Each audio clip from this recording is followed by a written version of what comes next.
creo que se habrá repetido ya bastantes veces, pero una vez más no pasa nada, que el libro de los Hechos de los Apóstoles es una crónica misionera. No es el relato de todo, pero todo lo que relata ocurrió realmente, y es la historia del cumplimiento de lo que aparece en Hechos 1:8. Y si recordáis, Hechos 1:8 dice: recibiréis poder cuando haya venido sobre vosotros el Espíritu Santo y me seréis testigos en Jerusalén, en toda Judea, en Samaria y hasta lo último de la tierra. Sabéis también, y se habrá dicho más de una vez, que aunque el libro se llama Hechos de los Apóstoles, o le han puesto ese nombre, en realidad son los Hechos del Espíritu Santo, que es quien va movilizando cada acontecimiento y produciendo las situaciones que dieron lugar a ese desarrollo espectacular de la Iglesia a lo largo de unos poco más de 30 años, que es el tiempo que abarca el libro de los Hechos. Hemos asistido hasta ahora pues a la explosión misionera en Jerusalén, después en el ámbito cercano, es decir, en toda Judea. Yo supongo que todos recordáis que Israel estuvo dividido en dos partes a partir del hijo de Salomón, de Roboam. Una, la parte del norte, que era la parte que acaudilló en el primer momento Jeroboam, el primer Jeroboam, hubo otro después, y la parte del sur, la del norte era llamada Israel y la del sur era llamada Judá, ya que la principal tribu era Judá. Hubo un acontecimiento importante que se produjo en ese primer momento y otro que se produjo más tarde. El acontecimiento del primer momento fue que Jeroboam, con muy buena visión política, pero muy mala visión espiritual, implantó en el norte un culto ajeno, es decir, desvió al norte del Dios verdadero. Y de hecho se le define muchas veces en la historia de Israel como el que hizo pecar a Israel. Más tarde, cuando al final la situación espiritual de Israel era tan terrible que Dios decidió arrancarlos de su tierra en el año 722 a.C., si no recuerdo mal, en el siglo VIII, pues en ese momento, por parte de Asiria, que fueron los que los llevaron cautivos, Asiria repobló aquella zona con gente de diversos orígenes. Así que esto quiere decir que, en general, la población del norte, la población que es llamada aquí Samaria, Samaria era la capital, fue la capital la mayor parte del tiempo, la población del norte era una población de orígenes étnicos y de orígenes, digamos, espirituales, totalmente confusa y variada, y por lo tanto, pues aquella población era muy distinta en la influencia espiritual y bíblica de la población del sur. En el norte, a pesar de todo, ellos tenían como escritura el Pentateuco, es decir, los 5 libros de Moisés, y a pesar de todo había la esperanza del Mesías. Si recordáis la historia de la mujer samaritana allí en el Evangelio de Juan, veis que aquella mujer, que es una representación de lo que era la población del norte, pues ella sabía y tenía la idea de la venida del Mesías. Bueno, pues en esta lectura que vamos a hacer hoy, digo esto para que nos situemos, en esta lectura es uno de los capítulos importantes del libro de los Hechos, la evangelización de Samaria, es decir, el norte, la evangelización de esta zona donde había tanta confusión de ideas espirituales, de cultura, en fin, era una región, tal es así que en el sur, es decir, en Judá, en la región del sur, los despreciaban y no se trataban con ellos. Como esto lo habréis oído muchas veces, pues no vamos a volver sobre ello más que puntualmente. Así que vamos a leer el capítulo 8, versículos 1 al 25, la primera parte del capítulo, y yo lo he titulado Samaria, conflictos fructíferos. Hay dos situaciones que vamos a leer que producen buenos resultados, especialmente la primera, sorprendentemente. Así que primero vamos a leer y después iremos repasando todo lo que encontramos en esta parte del capítulo 8. Y dice así: y Saulo, el que después es llamado Pablo, pero es el mismo, Saulo es el nombre judío, Saúl, y Pablo es más bien el nombre griego. Y Saulo consentía en su muerte, en la muerte de Esteban. Es decir, votó y además guardó la ropa. Y a lo mejor fue el primero que tiró la piedra. En aquel día hubo una gran persecución contra la iglesia que estaba en Jerusalén y todos fueron esparcidos por las tierras de Judea y de Samaria, salvo los apóstoles. Y hombres piadosos llevaron a enterrar a Esteban e hicieron gran llanto sobre él. Y Saulo asolaba la iglesia y entrando casa por casa arrastraba a hombres y a mujeres y los entregaba en la cárcel. Pero los que fueron esparcidos iban por todas partes anunciando el Evangelio. Entonces Felipe, descendiendo a la ciudad de Samaria, les predicaba a Cristo. Y la gente unánime escuchaba atentamente las cosas que decía Felipe, oyendo y viendo las señales que hacía. Porque de muchos que tenían espíritus inmundos salían estos dando grandes voces y muchos paralíticos y cojos eran sanados, así que había gran gozo en aquella ciudad. Pero había un hombre llamado Simón, que antes ejercía la magia en aquella ciudad y había engañado a la gente de Samaria haciéndose pasar por algún grande, y oían atentamente todos, desde el más pequeño hasta el más grande, diciendo: este es el gran poder de Dios. Y le estaban atentos, porque con sus artes mágicas les había engañado mucho tiempo.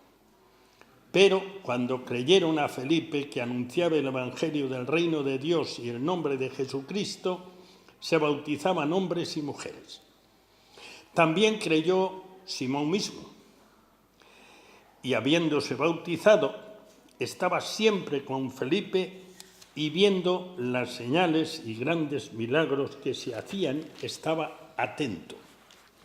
Cuando los apóstoles que estaban en Jerusalén oyeron que Samaria había recibido la palabra de Dios, enviaron allá a Pedro y a Juan, los cuales, habiendo venido, oraron por ellos para que recibiesen el Espíritu Santo, porque aún no había descendido sobre ninguno de ellos, sino que solamente habían sido bautizados en el nombre de Jesús. Entonces les imponían las manos y recibían el Espíritu Santo. Cuando vio Simón que por la imposición de las manos de los apóstoles se daba el Espíritu Santo, les ofreció dinero diciendo: dadme también a mí ese poder, para que cualquiera a quien yo impusiere las manos reciba el Espíritu Santo. Entonces Pedro le dijo: tu dinero perezca contigo, porque has pensado que el don de Dios se obtiene por dinero. No tienes ni parte ni suerte en este asunto, porque tu corazón no es recto delante de Dios. Arrepiéntete pues de esta tu maldad, y ruega a Dios si quizás te sea perdonado el pensamiento de tu corazón, porque en hiel de amargura y en prisión de maldad veo que estás. Respondiendo entonces Simón dijo: rogad vosotros por mí al Señor, para que nada de esto que habéis dicho venga sobre mí. Y ellos, habiendo testificado y hablado la palabra de Dios, se volvieron a Jerusalén, y en muchas poblaciones de los samaritanos anunciaron el Evangelio. creo que es necesario volver y leer unos versículos del capítulo 6 para situarnos en algunas de las cosas que ocurren. Vamos a leer los primeros versículos del capítulo 6 que tendréis fresco porque hace poco que se ha expuesto. Capítulo 6, versículo 1. En aquellos días, como creciera el número de los discípulos, hubo murmuración de los griegos contra los hebreos, de que las viudas de aquellos eran desatendidas en la distribución diaria. Entonces los 12 convocaron a la multitud de los discípulos y dijeron: no es justo que nosotros dejemos la palabra de Dios para servir a las mesas. Buscad pues, hermanos, de entre vosotros a 7 varones de buen testimonio, llenos del Espíritu Santo y de sabiduría, a quienes encarguemos de este trabajo. Y nosotros persistiremos en la oración y en el ministerio de la palabra. Agradó la propuesta a toda la multitud y eligieron a Esteban, varón lleno de fe y del Espíritu Santo, a Felipe, a Prócoro, a Nicanor, a Timón, a Pármenas y a Nicolás, prosélito de Antioquía, a los cuales presentaron ante los apóstoles, quienes orando les impusieron las manos, y crecía la palabra del Señor y el número de los discípulos se multiplicaba grandemente en Jerusalén. También muchos de los sacerdotes obedecían a la fe. Y Esteban, lleno de gracia y de poder, hacía grandes prodigios y señales entre el pueblo. Entonces se levantaron unos de la sinagoga llamada de los libertos y de los de Cirene, de Alejandría, de Cilicia y de Asia, y disputaban con Esteban. Paramos ahí. Bueno, yo he querido leer esto para situarnos en algo que está ocurriendo y que a lo mejor no prestamos mucha atención, pero tuvo importancia en lo que relata este capítulo, y es los judíos helenistas, es decir, los judíos que no vivían allí o que procedían de otros lugares del imperio y hablaban griego. Esta sinagoga que aparece mencionada aquí parece ser que era la sinagoga de los extranjeros, es decir, de los judíos igual, pero extranjeros, los que hablaban en griego. Entonces quiere decir que allí se hablaba en griego. Es decir, que eran, bueno, pues un poco de otra cultura, aunque eran judíos, y seguían los mismos principios, las mismas normas, las mismas costumbres. Y entre ellos estaban Esteban y Felipe, por lo menos. Y hay otro más que se menciona de Antioquía. Así que, por lo tanto, había unas diferencias. No que hubiera distancia, pero unas diferencias había, y de hecho la situación que aparece en el capítulo 6, esta situación de las viudas o de las personas necesitadas de parte de los griegos, es decir, de los judíos helenistas, pues produjo esta necesidad que es resuelta con sabiduría por los apóstoles. Algunos piensan que en esta sinagoga de los libertos, donde Esteban hacía una apologética, ya que se menciona en esta mañana, una defensa del verdadero evangelio tan poderosa que no había nadie que fuera capaz de vencerle dialécticamente. Algunos piensan que entre los que estaban allí, ya que también era de habla griega, además de otras, por lo que él da testimonio después, piensan que estaba Saulo, es decir, Pablo después. Y algunos han llegado a pensar que era el rival más feroz contra Esteban. Ya sabéis que, como lo habéis visto en el capítulo, que viendo que no podían con él, pues hicieron lo que a algunos se les daba bien. Convencieron a unos para que le acusaran, para justificar apedrearle. Y este fue el inicio de lo que ahora encontramos en el capítulo 8. Esteban fue apedreado y ahora vamos al capítulo 8. Es decir, no perdamos de vista a estos helenistas, porque Felipe, también de los helenistas, pues seguramente que fue mejor recibido en Samaria y seguramente que fue con más confianza, porque no era, por decirlo así, no era visto como totalmente judío, ya que su lengua era otra, no era el arameo, sino el griego. Por lo menos eso entendemos de lo que leemos del libro. Así que vámonos al capítulo y vamos a ir recorriéndolo tal como está, porque así con esto de fondo creo que lo entenderemos mucho mejor. Y Saulo consentía en su muerte, y ya vimos en el capítulo anterior que él guardaba las ropas. Bueno, es decir, estaba en primera fila. Y Saulo consentía en su muerte. En aquel día hubo una gran persecución contra la iglesia que estaba en Jerusalén, y todos fueron esparcidos por las tierras de Judea y de Samaria, salvo los apóstoles. Se piensa que principalmente la persecución fue contra los helenistas, es decir, contra un sector de la iglesia que eran igualmente judíos, eran igualmente creyentes, pero de lengua griega, como si fuera una especie, ya ese rechazo, en parte ya se había visto, cuando había diferencias en el trato con las personas necesitadas, digamos, de casa, y las personas necesitadas que no eran de casa, pero eran igualmente de la iglesia. Entonces, da la impresión que, y de hecho Felipe sale hacia Samaria, que eran mejor aceptados en el norte que lo serían los judíos de Jerusalén. Así que hay quien piensa que la persecución fue sobre todo contra los helenistas. Pero, en todo caso, lo que sí es un hecho es que la persecución fue brutal. Seguimos leyendo, y hombres piadosos llevaron a enterrar a Esteban e hicieron gran duelo por él. Y Saulo asolaba la iglesia, entrando casa por casa. Arrastraba a hombres y a mujeres y les entregaba en la cárcel. Partiendo de esa suposición, pero bastante aproximada, porque un poco más arriba hemos leído que solo los apóstoles quedaron en Jerusalén, que no fueron, digamos, perseguidos. Se piensa que la persecución era principalmente contra los helenistas, los de habla griega, porque es donde se había producido el gran enfrentamiento en la sinagoga de habla griega, la llamada de los libertos, en el capítulo 6. Puede ser que haya sido así, hay bastantes indicios.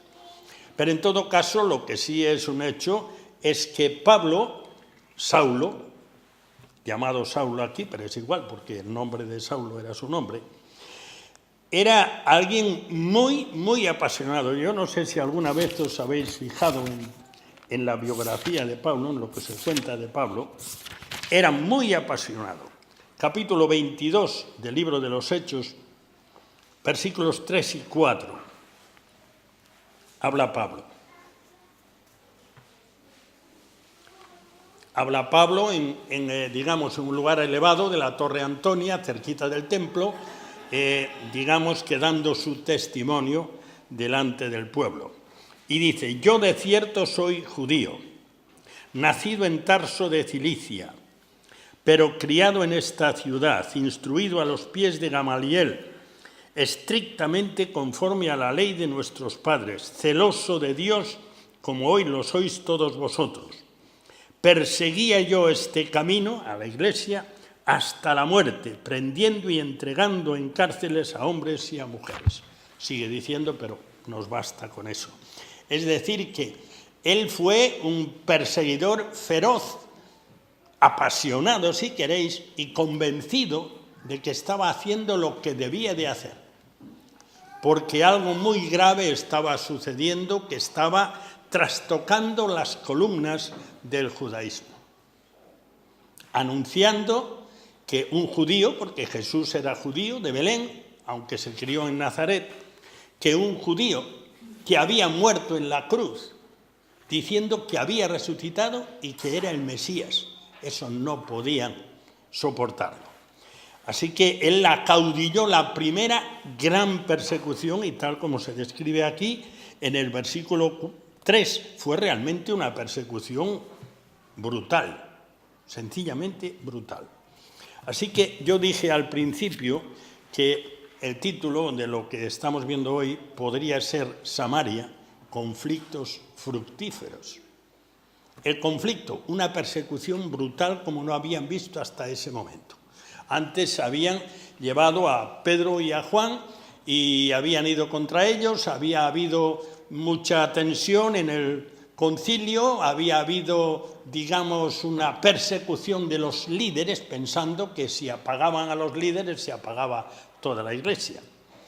Pero ahora es Saulo el que parece ser que convenció, de hecho, si seguimos leyendo en el capítulo 22, veremos que convence a los principales, y no solo para perseguir en Jerusalén, sino para salir e ir a perseguir hasta Damasco. Bueno, pues este apasionado líder de la persecución llevó a cabo bien su tarea, pero muy bien. Ahora, esto es la situación, el conflicto. Un celoso de la ley. Él estaba pensando que estaba sirviendo al Señor de la manera más perfecta posible, que no se había quedado en casa diciendo, o en una reunión, o en la discusión en la sinagoga, oh, esto no hay derecho, esto es mentira, esto es falso, porque mirad aquí el Antiguo Testamento, que se lo conocía muy bien, sino que Pablo saltó a la arena, o Saulo.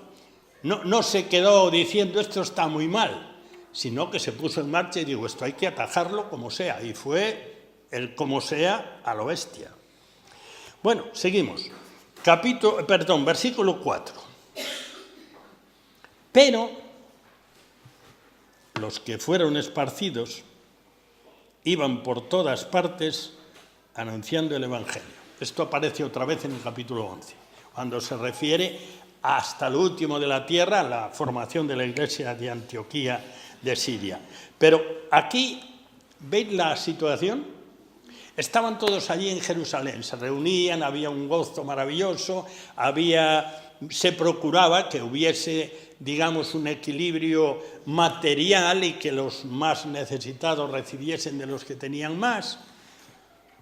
Ahora de repente todo se trastoca. Y gran parte de ellos, si los que opinan que eran los helenistas, es decir, los que hablaban griego, tuvieron que salir por pies, porque iban a por ellos, por lo menos para encerrarlos, por lo menos. Aunque Pablo dice después, hablando de esto, entregarlos a la muerte. Pero mira tú por dónde. Cada perseguido, un evangelista. Realmente la situación fue impresionante. Los que huían para que no los llevaran por lo menos a la cárcel y allí no se salvaba nadie, ni hombres ni mujeres, cada uno un evangelista. Por donde quiera que iba, irían diciendo, no, estamos huyendo porque nosotros creemos, y habrían anunciado a Jesucristo. Esto no es la primera vez que se produce. Se produjo, bueno, quizá fuera la primera, pero se produjo más veces después. Creo que esta situación, lo que pasó allí, la actitud de Pablo y de los perseguidos debiera motivarnos. Pablo creía que servía al Señor y no se quedó en palabras, se fue a los hechos. Los perseguidos podían ir calladitos, no vaya a ser que nos compliquemos la vida por ahí, que bastante complicada la tenemos ya, sino que se dedicaron a anunciar el Evangelio. Así que en esta primera parte del capítulo, seguimos hasta el versículo 13, yo le he llamado conflictos externos, versículos 1 al 13, es decir, la persecución que viene de afuera. Y seguimos leyendo. Versículo 5. El versículo 5 dice que entonces Felipe descendió a la ciudad de Samaria y les predicaba a Cristo. Hay algunos que dicen que quizá no era la propia Samaria, sino en la zona de Samaria, porque en aquellos días Samaria ya no se llamaba Samaria, se llamaba Sebasti. Pero de todas formas, vista desde el sur, era Samaria, que había sido toda la vida. En todo caso, lo que está claro es que Felipe salió hacia Samaria, seguramente guiado también por el Espíritu Santo, sin duda ninguna, y al llegar allí es bien recibido, quizá por su lengua griega, quizá, pero en todo caso, sobre todo por su mensaje.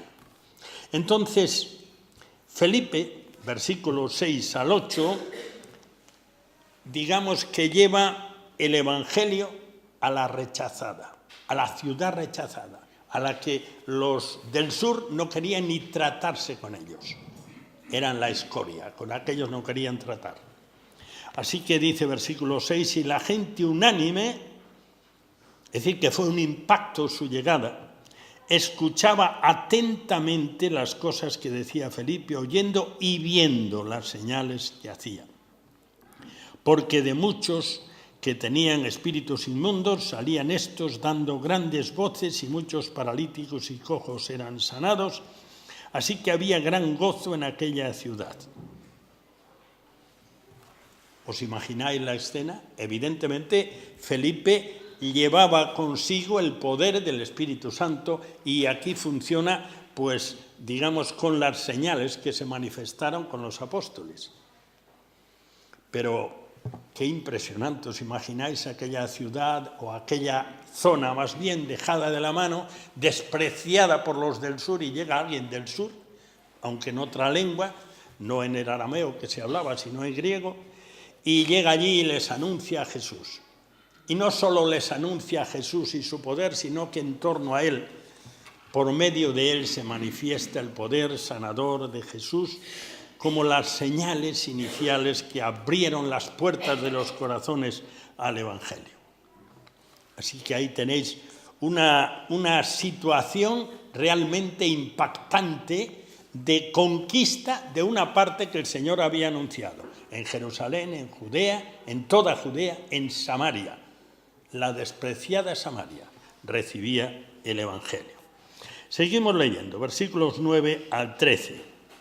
Pero había un hombre llamado Simón, que antes ejercía la magia en aquella ciudad. La descripción de Simón es muy cuidadosa, y había engañado a la gente de Samaria haciéndose pasar por algún grande, alguien que hacía maravillas. A este oían atentamente todos, desde el más pequeño hasta el más grande, diciendo, atención a este final del versículo 10, este es el gran poder de Dios.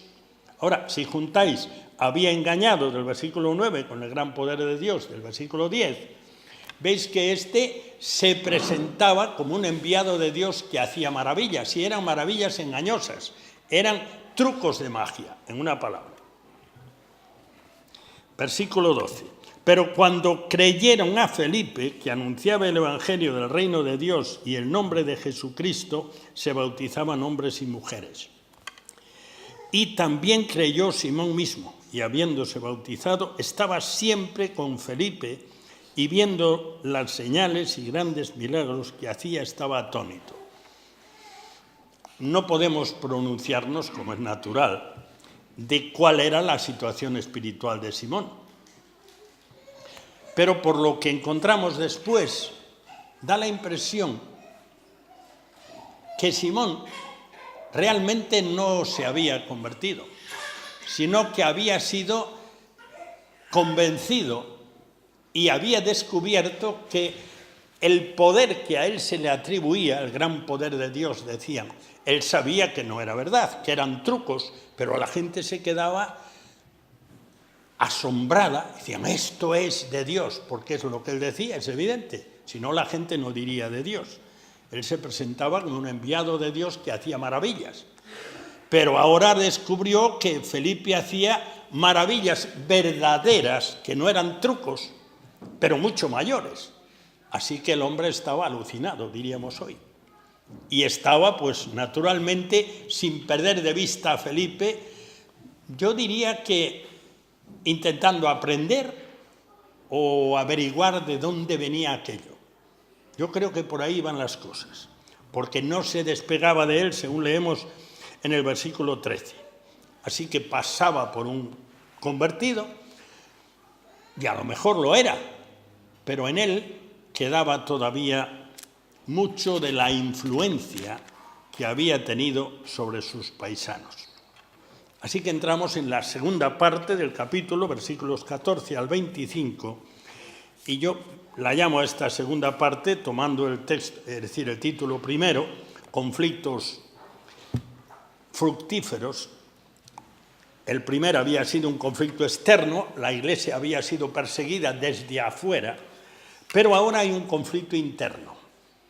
Alguien que se confiesa creyente Vamos a ver ahora a partir del versículo 14.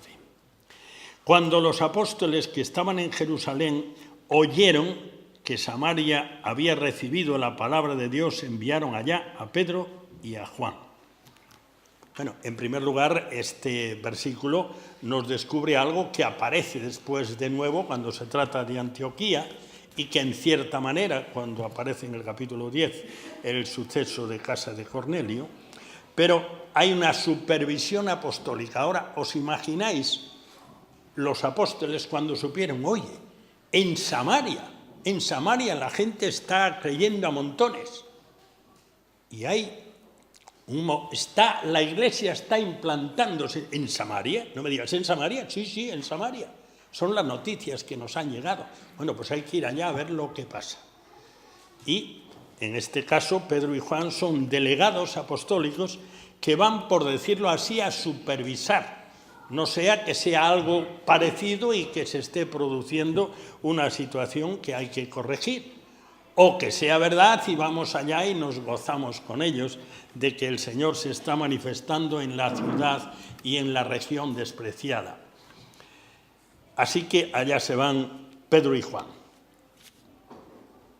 Versículos 15 al 17, un tema que aparece de manera peculiar 2 veces en el libro de los Hechos y que nos encontraremos de nuevo en el capítulo 19, de otra manera, y es un tema que ha generado muchísimas polémicas y opiniones.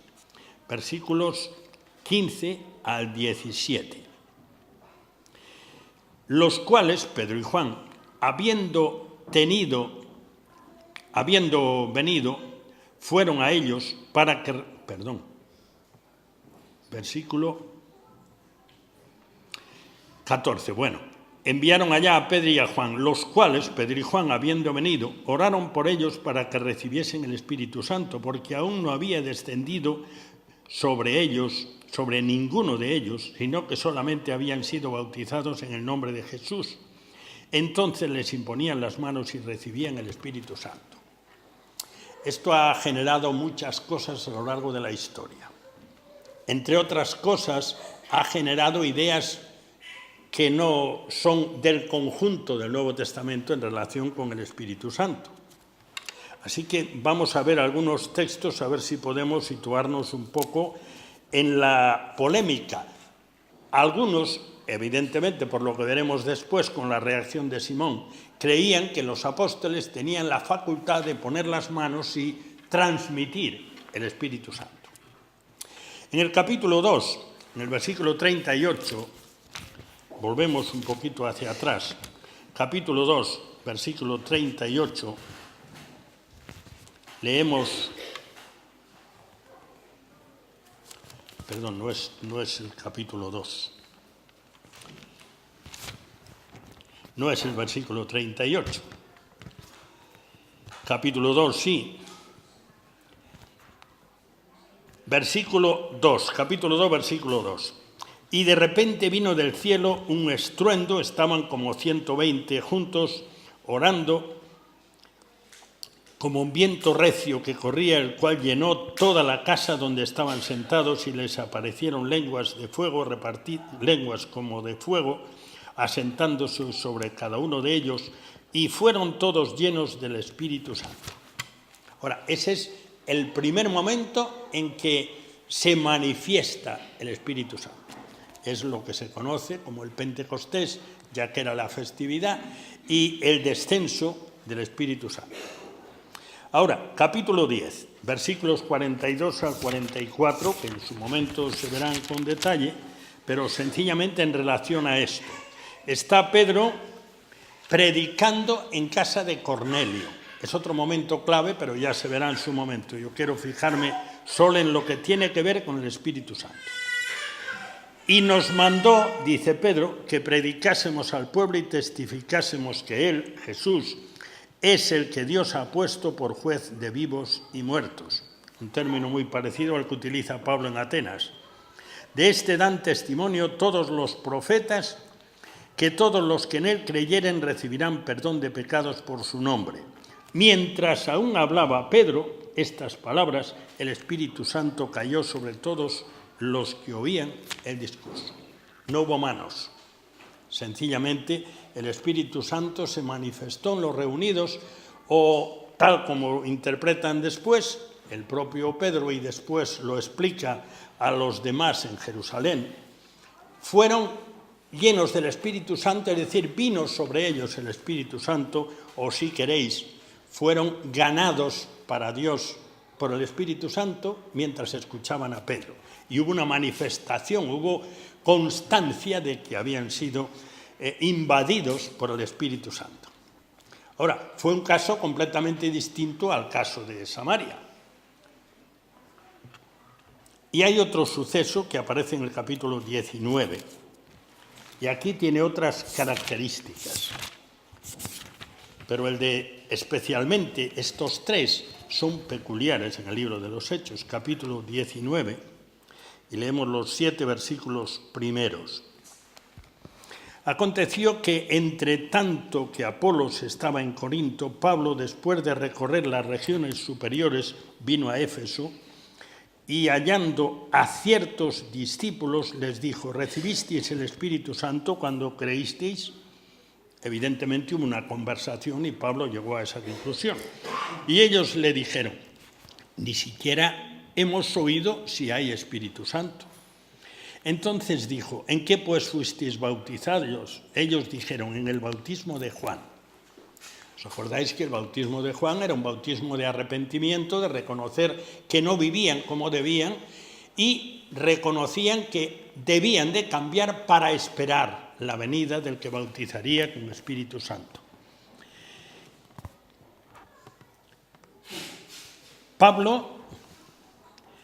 Dijo Pablo: Juan bautizó con bautismo de arrepentimiento, diciendo al pueblo que creyesen en aquel que vendría después, esto es, en Jesús el Cristo. Cuando oyeron esto, fueron bautizados en el nombre del Señor Jesús, y habiéndoles impuesto Pablo las manos, vino sobre ellos el Espíritu Santo, y hablaban en lenguas y profetizaban. Eran todos como los 12 hombres. Esto también ha sido tomado en el sentido que interpreta Simón, en el sentido de alguien que tiene la capacidad de imponer las manos y que venga el Espíritu Santo. Ha habido muchas influencias de estos pasajes. Entre otros, pues hay grupos evangélicos serios que predican la conversión y una segunda experiencia, que es la venida del Espíritu Santo.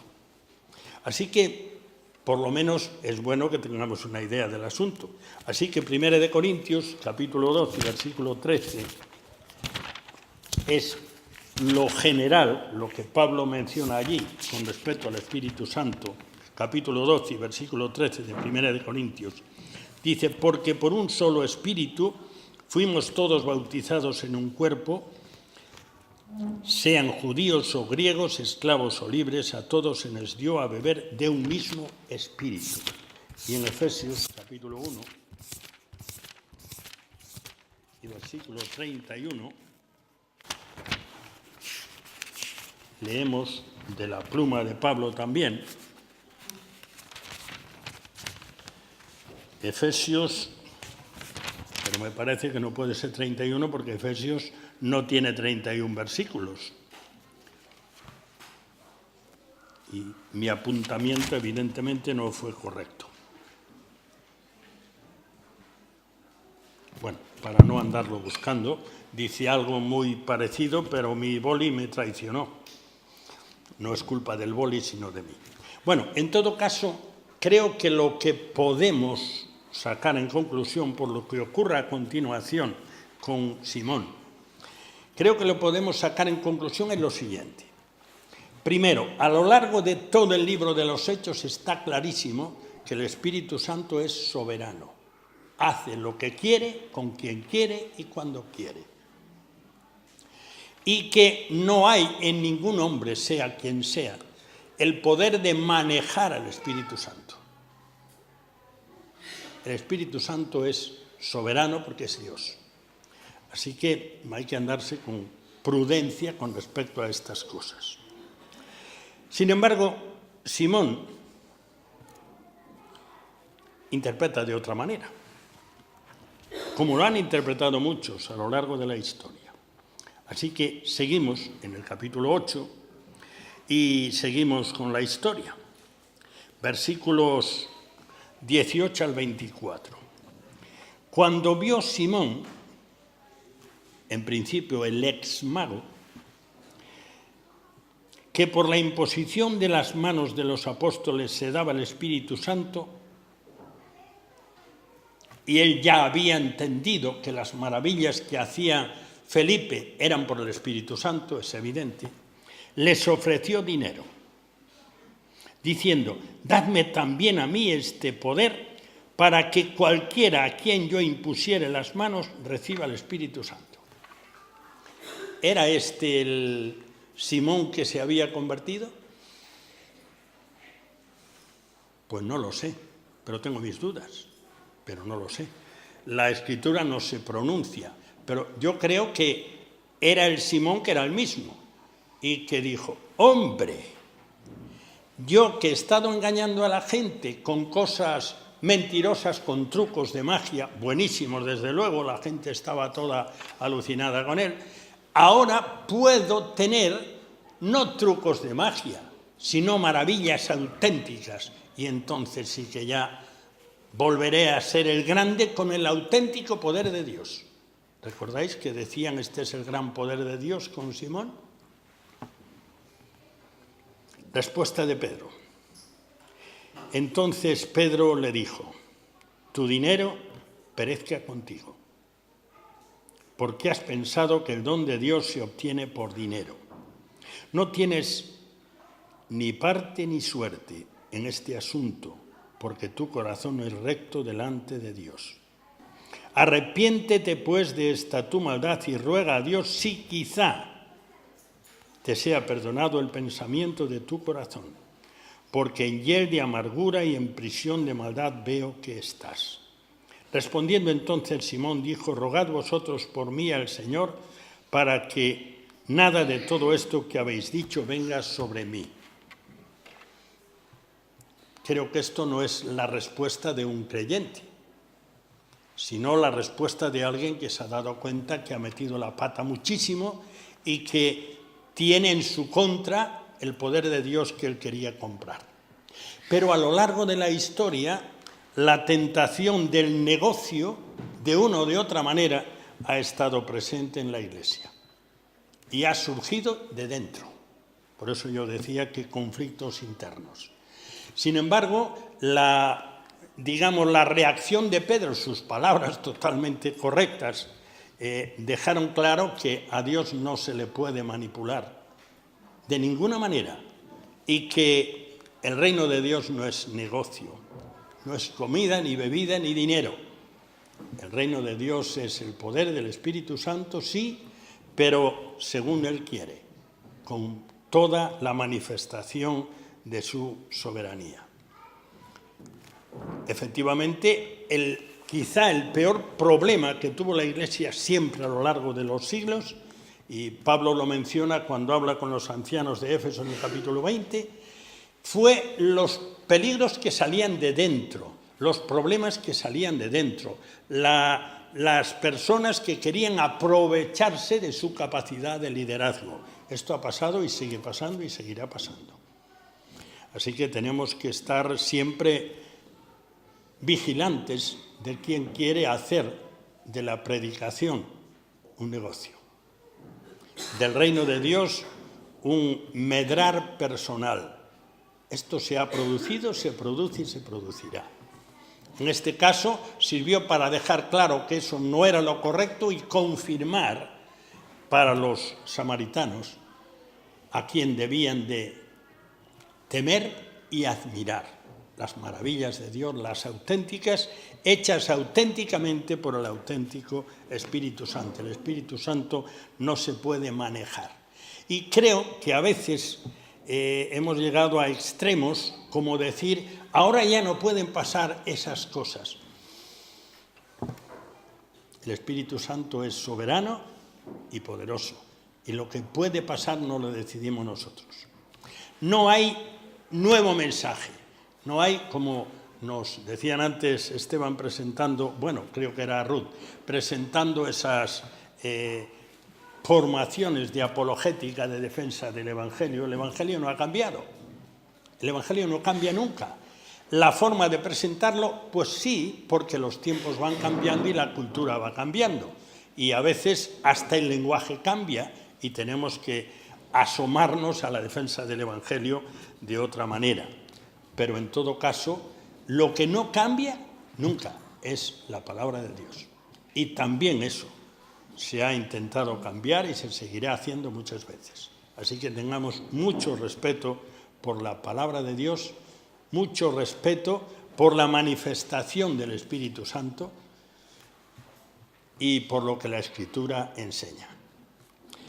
El final, versículo 25. Ellos, Pedro y Juan, habiendo testificado y hablado la palabra de Dios, se volvieron a Jerusalén y en muchas poblaciones de los samaritanos anunciaron el Evangelio. Yo estoy seguro que cuando llegaron a Jerusalén, Pedro y Juan iban muy gozosos por el hecho de que Dios habría abierto la puerta de Samaria. Así que las circunstancias que se habían producido, esos conflictos, la persecución y esta manifestación de intentar manipular el poder de Dios con dinero, todo había redundado en que el Evangelio se había implantado en la región más opuesta, porque habían tenido un pasado confuso espiritualmente, religiosamente, socialmente, totalmente distinto y lejano y despreciado por los del sur. Así que ahora en Samaria ya no eran los despreciados, sino que los samaritanos creyentes eran hermanos, formaban parte del mismo cuerpo. Creo que al final, un día más, como cada día, tenemos que dar gracias a Dios por la maravilla de su obra. Las circunstancias las permite el Señor, pero con finalidad. Así que gracias a Dios también por los conflictos, y en esta mañana hemos oído más de esto. Cuando se nos contaba al principio del culto, nos contaba Félix de ese testimonio valiente que no solo se jugó la vida, sino que la vida física la perdió, pero que fue un impacto como ha habido muchas veces. Así que no temamos a los conflictos. El Señor puede usar los conflictos para su gloria. Confiemos en Él. Oremos. Señor y Padre nuestro, te damos gracias. Gracias porque te has manifestado a nosotros no solo en lo que vemos en la creación, sino en la presencia en esta tierra por medio de tu Hijo amado. Has manifestado tu voluntad de salvación de una manera completa y maravillosa. Y gracias porque te has manifestado desde entonces con tu Espíritu que conduce a tu Iglesia y va usando las circunstancias para el bien de los creyentes y el crecimiento de tu pueblo.